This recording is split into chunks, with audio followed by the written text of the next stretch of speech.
Hello, everybody. Welcome in. Aimee, it's always a pleasure. Sit down, talk with you as well. And today we're remembering a significant event. So about 15 years ago, a major tornado. And it was so significant because it went right through downtown Raleigh. Mm-hmm. I rarely ever hear of tornadoes that go right through the downtown area of any place as well, except Joplin, Missouri, which is where I'm from, out there in Missouri as well. But talk to me about what this tornado was. Talk to me about the damage. So this was an outbreak. This was a pretty serious outbreak across the entire state. And there were 30 tornadoes across the state. Several of them, some of the more significant ones on that day, went right through our viewing area. 304 injuries across the state, 24 deaths from this particular outbreak, $328 billion in damage. So it was a significant system that moved through that impacted the whole state. But yeah, you talk about a tornado going right through a downtown. And it was a day that I was here. I'll never forget it. If you were here, it's a day you won't ever forget. And what we had a cold front moving in. And what we do as meteorologists is when we have the potential for severe weather, we look for those ingredients that you need for something like that to come together and to happen. And that day in particular, we had all three main ingredients at play. We had lift because of the cold front. We had tons of storm energy, and we had wind shear. So we had everything pointing to this day being a significant day, and sadly, it was a pretty bad day for our viewing area. Yeah, it sounds terrible. And again, if you're impacted, all of our condolences go towards you as well, because that's such a big thing. Talk to me. What was the EF scale on this tornado as well? Because it kind of changed a little bit. Am I right? Yeah. So the Sanford Raleigh tornado. It was an EF3 at one point when it started back in Moore County. And as it got to downtown Raleigh, it did weaken a little bit, but it was still an EF2. And EF0s do damage. And so it was a strong tornado when it moved through. The Sanford Raleigh tornado and the Fayetteville Smithfield tornado on that day accounted for 88% of the damage that happened in our state on that day. And talking about the one that went through Raleigh, that particular tornado is the third longest on record for our state in terms of how long it was on the ground. How long it was on the ground? In miles, it was 65 miles. Oh gosh, wow. That it was on the ground. So we were on the air. I wasn't working here at the time. I had just moved here fairly recently. But Mike Mays and Nate Johnson, who used to work for us, they were on the air. And they were on the air for like 8 hours straight. 30 tornado warnings in our particular viewing area. So it was a day. If you talk to Mike Mays about it, he said it's the hardest day he's had in his career. I can imagine. Yeah. You have the worry. You have friends out there. You've got family out there in the path of these.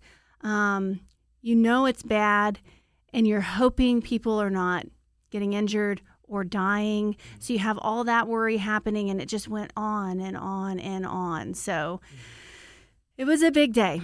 Well, I definitely got to talk to him, especially just being a meteorologist, doing your job informing, and you're still human. And you're still processing everything, because at the end of the day, people's lives are at risk as well. Talk to me actually a little bit about that. Can you talk to me about doing your job, informing the public, but still being human and feeling for these people and got to push through? Talk to me a little bit about that. Well, we see the damage that these storms can do. Many of us have gone out and seen the damage after a storm happens. And so it is top of mind while we're covering it. We're trying to think of different landmarks that people might know. So if they're listening or watching, we'll try to mention landmarks so that they know if they're close to the tornado. It's difficult to think about, but I would say in the moment of covering tornadoes, we're so focused on the radar and the information coming from the National Weather Service that sometimes it's not until just after the event, once the warnings are over, that we can really sit down and think about, oh my goodness, this actually happened. Just went through this. Yeah. And many people will remember the lows in Sanford, it was totally demolished. And we're talking, during the day when people are out and about. Yes. Those visuals I will never forget.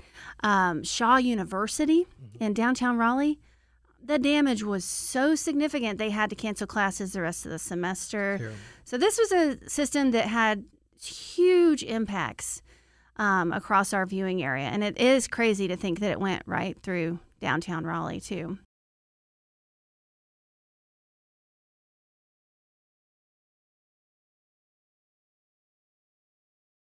What nuggets can you pick apart when looking back at a system like this? How does that help you predict more for the forecast and get a better sense of how things move? Well, a lot of times we do that after significant weather events. We'll go back and look at what did this look like days in advance? And how did it all play out in the end? How did the models do with this particular system? And this particular system, the models handled really well. Okay. We knew it was coming. We knew the storm energy was there. We knew the spin in the atmosphere was there. We knew we had the lift, the rising motion of the air because of the cold front. So it's one of those circumstances that we knew days in advance that it was coming. There are times where we think perhaps we're going to have a significant event, and then it doesn't pan out that way. And so, it's always good to go back. You're never going to learn unless you go back and look at what went wrong with the forecast. And that's the only way we can learn and be better at forecasting moving forward. But this particular event was really well forecasted. Absolutely, absolutely. There's always value looking back and studying the game, honestly, and watching the film as well. All right, let's switch gears and talk about tornado safety, because it's becoming that season again. And North Carolina known for tornadoes as well? Well, so we're not in the, classic tornado alley Yes. in the middle part of the country, but we did a story on this last year. The northeastern part of our viewing area, for whatever reason, has had a lot of tornadoes in the last several years. So we get tornadoes frequently in our viewing area, and so tornado safety is top of mind, especially as we head into our severe weather season. And something that's interesting, that it's just something that I know, and it's just interesting to me that not everybody knows. Okay. The difference between a watch and a warning. So that's key. A watch means conditions are favorable for the development of severe weather. A warning means it is happening and you need to take action. So that's key to know if you're in this area, and maybe you moved here and you're not from an area that has severe weather. Watch means conditions are favorable, it's not necessarily happening, and a warning means you better start taking action. Absolutely. And speaking of action, okay, let's walk this through. And I just got a tornado warning, and I'm here in Raleigh or Gardner or wherever you're at as well. What should I do? Well, first of all, you want to, if you're in a home, you want to get into the interior part of that home or business. You want to get on the lowest level that you can. And when I say get into the interior part on the lowest level, get in a room that has no windows. Get in a room that has the most walls between you and the outside. That makes sense. A lot of times that's a bathroom. It could be a laundry room. That's the safest thing that you can do. If you have a basement, not tons of people around here have basements, but if you have a basement, you need to get down into the basement. You mentioned when we get a watch or when we get a warning issued for our area, make sure you have some kind of way to get warnings. A lot of people have their phone, right?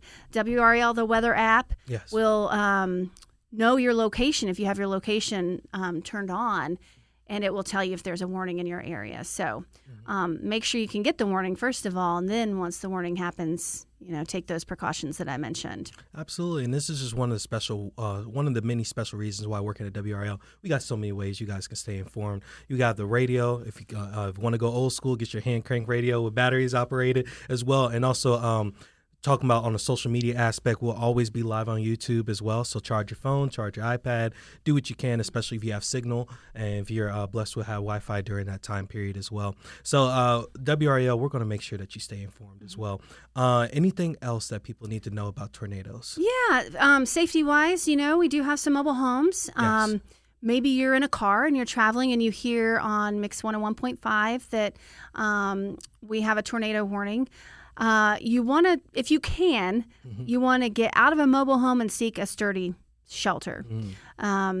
And then also, if you're in the car and you can't find shelter to get to, you can't get to a gas station, you can't get to a business, you're maybe in the middle of nowhere, you want to actually get outside of the vehicle, find a ditch, and lie flat in that ditch. That's safer than staying in the vehicle. And you never want to try to outrun a tornado in a car either. Oh, absolutely, absolutely. And kind of we talked about that as well. There's I think an EF1 last year, and the damage hit that executive airport out there, I think towards Chapel Hill or down south as well. There was a young lady. She was in a mobile home as well, talking to her like, hey, what were you thinking? She hid in the bathtub as well. And then hearing that, hey, you should probably get out, find something more solid if you can.